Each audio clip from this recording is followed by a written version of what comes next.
Pessoal, hoje o assunto do vídeo é muito sério e eu quero chamar a sua atenção para um assunto que talvez você não tenha percebido ainda e quando você perceber talvez já seja tarde demais. Mas nós estamos vivendo sob um risco iminente de uma censura plena onde permitirão apenas que um tipo de ideologia se manifeste aí nas discussões políticas, nas discussões do país.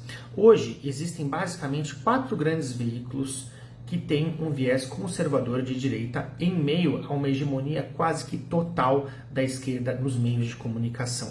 Quais são esses veículos? Jovem Pan, Revista Oeste, Gazeta do Povo e Brasil Paralelo.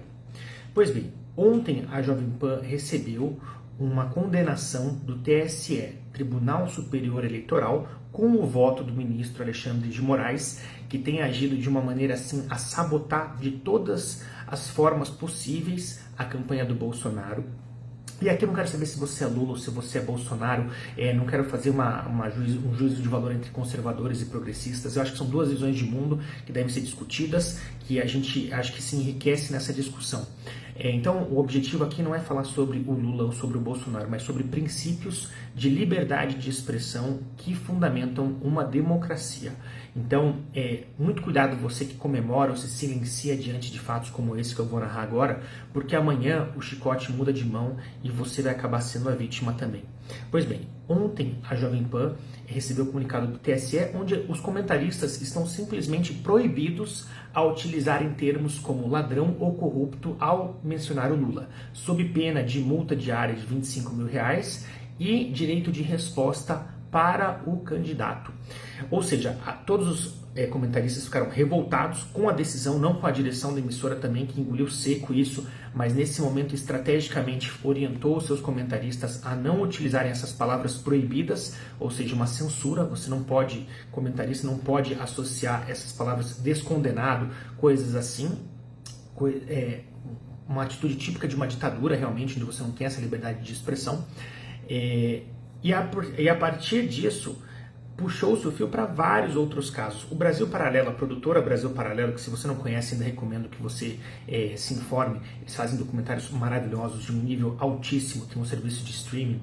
Hoje tem mais de 300 mil assinantes, que é muito mais que qualquer jornal. Eles cresceram também estratosfericamente, porque existe sim essa ânsia por um consumo de uma notícia também com outra ideologia, não só aquelas coisas da Folha, da UOL, da Globo, da CNN, da Globo News. Inclusive a Jovem Pan é a única emissora que eu enxergo onde realmente há um contraponto, apesar de a emissora ser claramente ter um viés de direita conservador, eles sempre colocam um representante do outro espectro ideológico para que haja de verdade um debate. Então, por exemplo, você tem a Amanda Klein, o Guga Noblat, o Fábio Piperno, já passaram aí João Pinheiro da Fonseca, o Josias, a Thaís Oyama, ou seja, é uma emissora que ela realmente abre espaço para haver duas vozes em uma discussão ali. Enquanto isso, a gente não consegue observar em CNN, Globo News, CBN, Folha, UOL, é sempre uma única ideologia ali. E pior, querendo, em vez de transmitir fatos, sempre os fatos estão adequados à narrativa que eles querem passar para manipular o seu entendimento ou a sua opinião. Pois bem, o Brasil Paralelo foi previamente censurado de um documentário que eles iriam lançar agora, que é Quem Mandou Matar Jair Bolsonaro, que falava uma investigação sobre o Adélio Bispo. Qual que é o nome disso se não censura? Às vésperas da eleição, impedir um documentário que nem foi ao ar de ser lançado e que talvez pudesse beneficiar um dos candidatos. Além disso, agora eles criaram um novo termo, desordem informacional. Em vez de fake news, é desordem informacional, e também puniram o Brasil Paralelo por um outro documentário onde eles afirmaram, olha o absurdo, os fatos são verdadeiros, são verídicos, porém podem levar o espectador a conclusões erradas. Ou seja, se você não tiver a conclusão dos fatos que eles apresentaram de acordo com aquilo que eles querem que você tenha, então vamos também desmonetizar um canal do Brasil Paralelo. Imagina um absurdo disso, um documentário verdadeiro, com fatos reconhecidamente verdadeiros, mas que podem induzir uma conclusão errônea.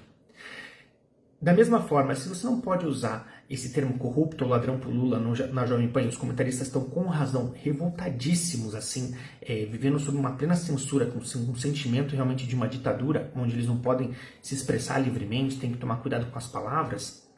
Por que para o Bolsonaro pode se falar genocida, tantas outras coisas ali, e a balança pesa sempre para o mesmo lado? As pesquisas erram, mas é sempre para o mesmo lado também. Nunca há um erro ali, olha, poxa, uma pesquisa errou, dando um desses grandes institutos deu uma pesquisa errada com uma margem para a direita. Nos Estados Unidos, em todo canto, academia, as universidades totalmente tomadas, o aparelho judiciário, a mídia, os artistas, assim, é impressionante como que é uma briga muito desigual. E para que haja democracia, realmente, como eu falei, eu não quero falar aqui se o Bolsonaro é melhor, se o Lula é melhor.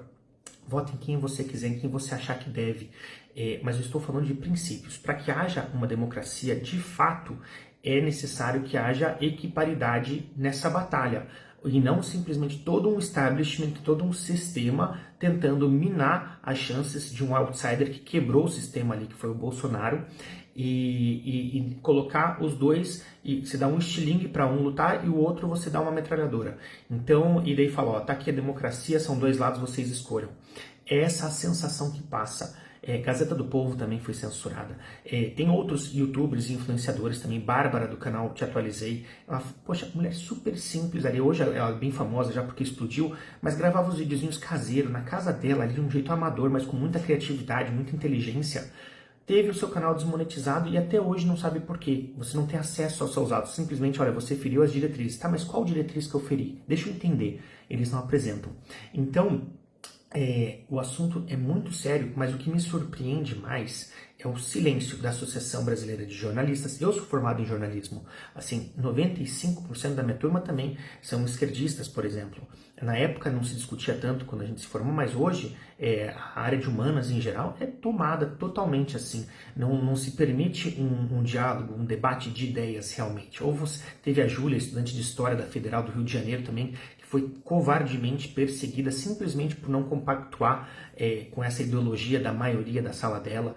Então, são casos assim, e se hoje eles estão tomando atitudes como essa de censurar uma das maiores emissoras, a caminho de se tornar a maior emissora, por incomodar tanto, imagina se esse establishment retoma o poder novamente. Então, se daqui a pouco você vai ser proibido de...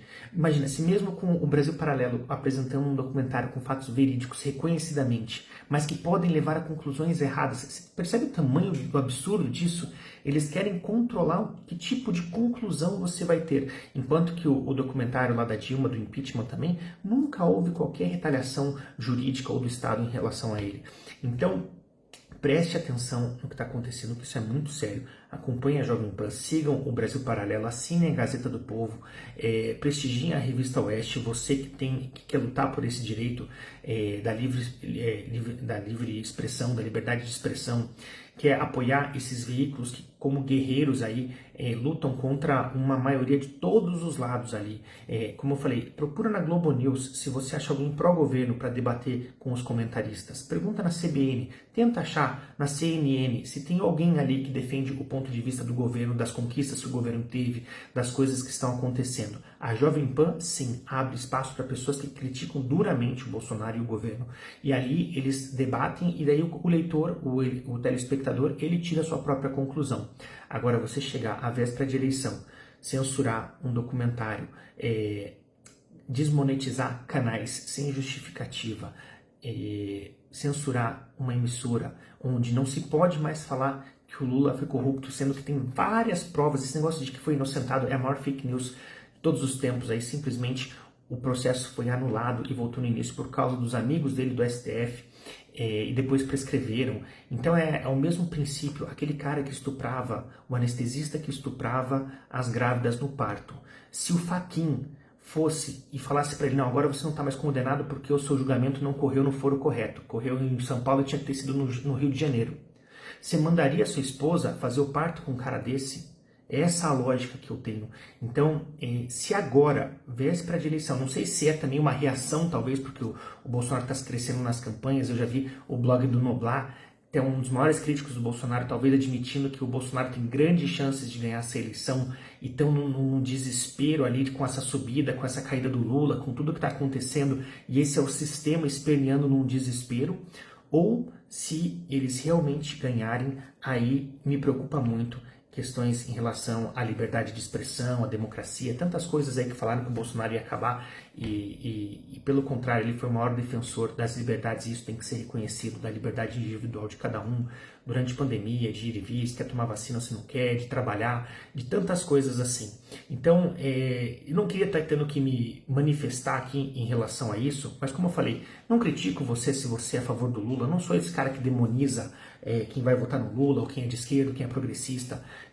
Acredito que o progressismo ele tem o seu valor. Eu tenho uma visão conservadora de direita, mas eu não demonizo quem pensa diferente de mim. Eu tento aprender. Eu vejo muitas conquistas que o progressismo trouxe também. Eu acho que não é nesse caminho de batalha que a gente tem que de guerra, mas sim de discussões onde a gente cresce junto, em havendo o confronto de ideias opostas. Isso sim é a dialética de Aristóteles. Assim a gente evolui. Se você elimina, se você aleja uma perna desse debate, aí é o caminho para o emburrecimento, para o empobrecimento, para a falta de democracia, de liberdade.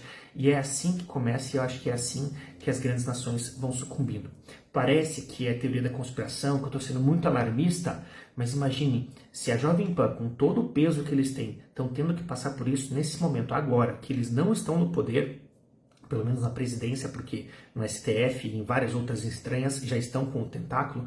Já Dirceu falava também, né, vamos tomar o poder, que é diferente de ganhar uma eleição. Olavo de Carvalho também já falou, poxa, a esquerda está 50 anos se infiltrando no meio cultural, no meio acadêmico, no meio jurídico, tudo, e a direita porque elegeu o primeiro presidente conservador fora daquele teatro das tesouras, onde você achava que PT era de esquerda e PSDB era de direita, e na verdade eram duas esquerdas ali alternando o poder de uma maneira combinada entre si. Nunca houve, antes do Bolsonaro, realmente um governador de direita no Brasil. E diante de tudo isso, põe a mão na consciência, veja para quem que você vai votar. Eu tenho um texto que eu estou segurando um pouco, mas eu vou lançar mais próximo das eleições para você que não é nem tem muitas pessoas que, por exemplo, são Lula fanático e não vão mudar de opinião e nem vale a pena gastar esforço tentando converter uma pessoa dessa, que não vale a pena. Mas eu escrevi um texto que, se você quiser, deixa nos comentários, manda um direct para mim, eu te mando no particular esse texto, que eu tô segurando ainda, mas eu posso mandar já para você, que é mais para você que não é nem Lula, nem Bolsonaro, eu vou votar nulo, tô meio isento, olha, tanto faz, é tudo a mesma porcaria, para mostrar realmente que são duas ideologias, dois caminhos totalmente diferentes. Você gostando ou não da figura do presidente Bolsonaro, não é nele que você está votando, é no governo e naquilo que ele representa, no caminho de futuro que ele representa, enquanto pro Lula quem aceita, quem gosta do Lula, e como eu falei, eu não vou demonizar, que acha que ele fez muito pelos pobres, que ele foi injustiçado, que não houve corrupção, que ele é a alma mais honesta do Brasil. Ótimo, não quero levar por esse lado, mas que é um caminho totalmente diferente, e aí o futuro nosso, nesse momento, tá nessa eleição, que eu nunca vi uma eleição tão importante, no meu tempo de vida pelo menos, como são duas ideias opostas e como a partir do dia 31 de outubro aí a gente pode estar numa realidade totalmente diferente. Então pense bem, compartilhe esse vídeo, se você gostou deixa o seu like, me segue no Instagram, no YouTube, mas independente disso, põe a mão na consciência e perceba tudo que está acontecendo ao seu redor nesse momento, porque na verdade o que eles querem é o monopólio da informação, para que você só tenha uma narrativa, não tire conclusões fora daquilo que eles pensam, e é como se fosse aquele livro famoso de George Orwell, 1984, onde tinha o Ministério da Verdade, o governo controla tudo, e parece que ele não está tão distante da realidade como a gente imaginava. Então põe a mão na consciência, reflete sobre esse vídeo aí, e pense bem o que você vai fazer a partir de agora até o dia 30 das eleições, no dia do voto, vote bem consciente e é isso, pessoal. Realmente queria compartilhar isso com você, não queria estar fazendo esse vídeo assim, mas acho que tem momentos que a gente não pode se isentar, se calar, porque quando passa do limite, um grande mentor meu falava, é necessário que o mal se ceda para que o bem prevaleça. E eles chegaram no limite, estão estourando a corda. E eu acho que se a gente não agir agora, depois vai ser tarde demais. É isso.